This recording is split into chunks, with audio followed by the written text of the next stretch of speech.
బేసికల్ గా రేషనలిస్టులు అనుకునేటటువంటి వాళ్ళు, ఎథియిస్టులు అనుకునేటటువంటి వాళ్ళు, సోషలిస్టులు, కమ్యూనిస్టులు అనుకునేటటువంటి వాళ్ళు మీరు సింబల్స్ కి చాలా తక్కువ ప్రాధాన్యతనిస్తారు.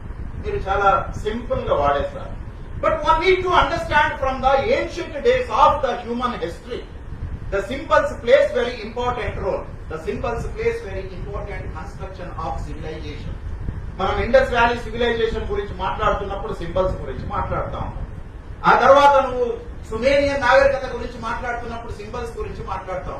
Without symbols there is no politics, without symbols there is no history, without symbols there is no transformation of power from the one hand to the other hand. Symbols actually psychologically, emotionally deal and convert the people's minds from one stage to the another stage. But we give very less importance to the symbols. ఈ symbols ని మనం అందుకనే చూడండి, ఒకటికొకటికి 3 రంగుల జెండా చూడంగానే ఒంట్లో మొత్తం కూడా వైబ్రేషన్స్ వచ్చేస్తాం. సమ్వన్ జాతీయ గీతం పాడుతున్నప్పుడు వాడికి వైబ్రేషన్స్ వచ్చేస్తా ఉంటాయి. ఇంకొకటికి ఆవును చూసినప్పుడు వైబ్రేషన్స్ వస్తా ఉంటాయి. ఇంకొకటికి ఒక దేవతను చూసినప్పుడు వైబ్రేషన్స్ వస్తా ఉంటాయి. ఇంకొకటికి దేశపు బొమ్మను చూసినప్పుడు వైబ్రేషన్స్ వస్తా ఉంటాయి. నేను సింపుల్ గా అప్పుడప్పుడు అడుగుతా ఉంటాను, ఒకవేళ ఏదైనా భాగం, భూభాగం భారతదేశ పట్టణం లోపల పోతే ఎట్లా ఉంటది అని అంటే చూడలేని సాధ్యం. అది చాలా నాకు బాధ అనిపిస్తుంది.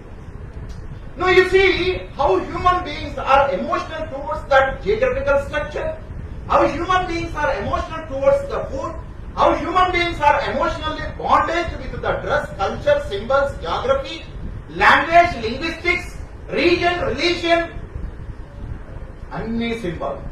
That is the reason you see the continuous propagation of the symbols is the biggest success of the right-wing forces.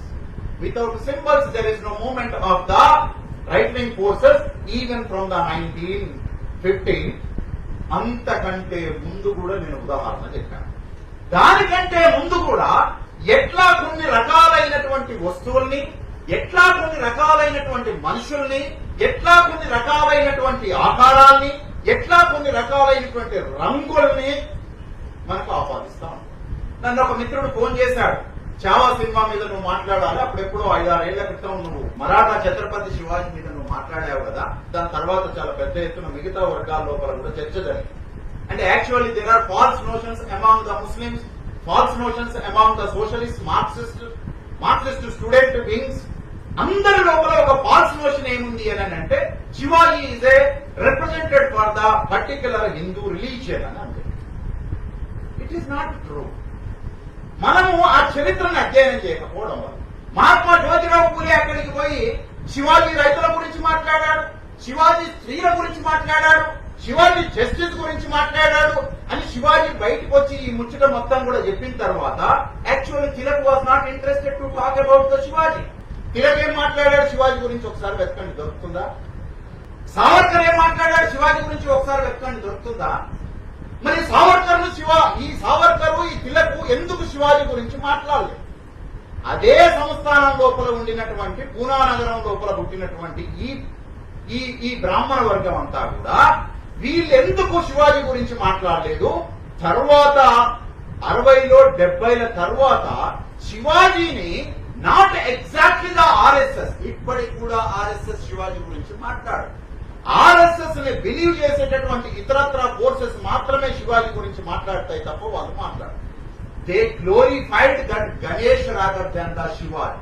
Shivaji యొక్క ప్రతిభని, శివాజీ యొక్క పాపులారిటీని మైన్యూట్ చేయటం కోసమే వాళ్ళు గణేష్ అనేటటువంటి దాన్ని చాలా పెద్ద ఎత్తున తీసుకొని వచ్చారు.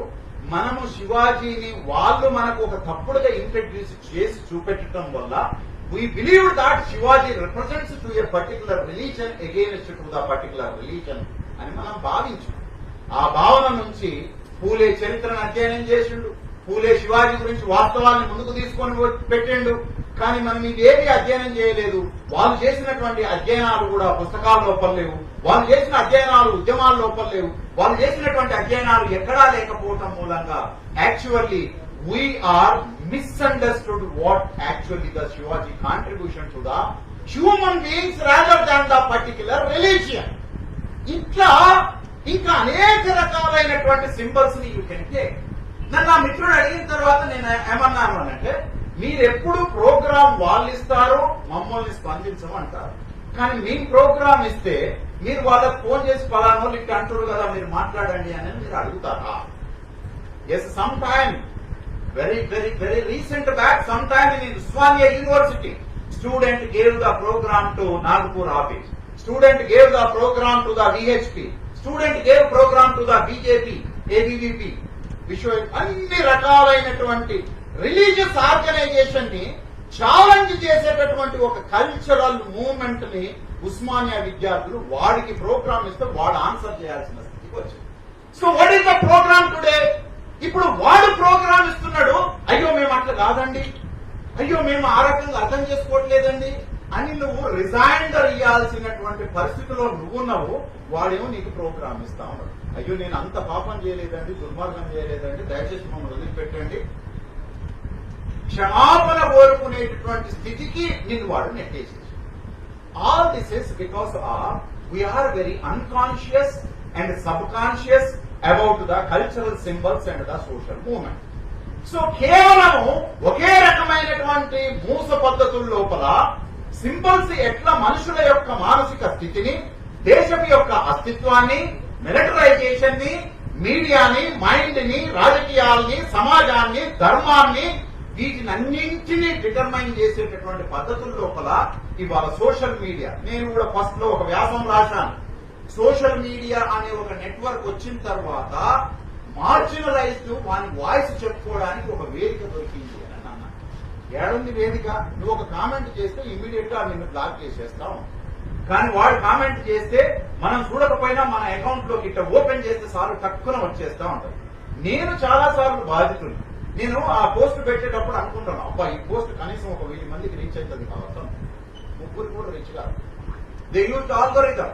So you see here, try to understand, my friends, how the corporate capitalism will control the ideas of the marginalized, how it controls the ideas, politics, social interpretation. నీ మొత్తం ఆలోచనల్ని మొత్తము సోషల్ మీడియా కంట్రోల్ చేసేస్తాం. ఈ social media network నేను 14 లో వ్యాసం రాసే నాడు నేను చెప్పాను, లండన్ లోపల 5000 మంది టెక్నీషియన్స్ ను వాడుతూ లండన్ లోపల నుంచి 2014 లోక్సభ ఎన్నికల్ని ఇక్కడ ఆపరేట్ చేశాను. నేను మహబూబ్ నగర్ డిస్టిక్ పోతే ఒక నియోజకవర్గం లోపల 500 మంది కార్యకర్తలు వాళ్లకు 2 వీలర్స్ కొనిస్తే ఈ 500 మంది గ్రామాల్లోకి పోయి ఈ రైట్ వింగ్ ఫోర్సెస్ కు సంబంధించినటువంటి పాలిటిక్స్ ను నిలబెట్టకపోతే మనకు ప్రమాదం జరుగుతుంది అని. నేనేమంటున్నానంటే మిత్రులారా, శత్రువు కళ్ళ ముందు స్పష్టంగా కనిపిస్తున్నా సరే నీ ప్రజలకు కూడా వాడు శత్రువు అని చెప్పటం లోపల నువ్వు విఫలమవుతావు.